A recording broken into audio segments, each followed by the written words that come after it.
The college shooting in Oregon has restarted the national conversation about violence.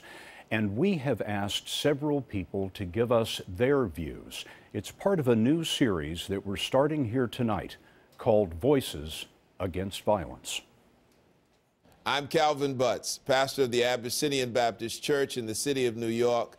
Gun violence in America is an epidemic that is exploding all over our nation, in our churches, on our college campuses, in our movie theaters. This is a threat to our national security. There must be severe legislation that addresses the manufacturing and the sale and the interstate trafficking of guns. We can no longer sit by and watch mothers and fathers and husbands and wives, brothers and sisters, friends and neighbors crying at the loss of life. Right now, we've got to draw attention to this problem by doing something that may seem a little strict, but it has to be done, or else these killings will, as we have seen, continue. I'm Milwaukee County Sheriff David Clarke.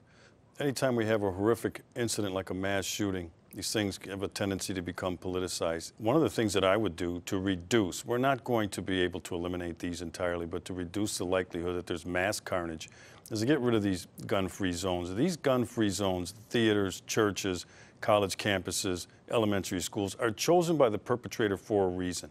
He knows that nobody is going to be able to interrupt him until mass carnage occurs. And we ought to give people the individual freedom, the individual right to, under certain circumstances, like a concealed carry license, to go armed in these venues in case something like this happens for their own protection and to have a chance. Look at Chicago, Illinois.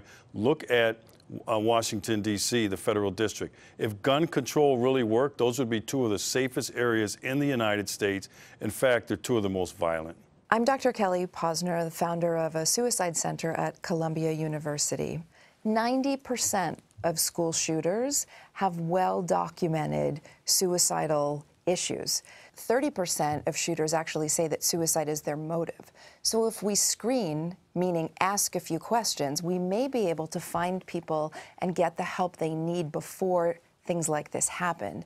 The questions about suicidal thoughts are quite simple. You start with, have you wished you were dead or wished you could go to sleep and not wake up?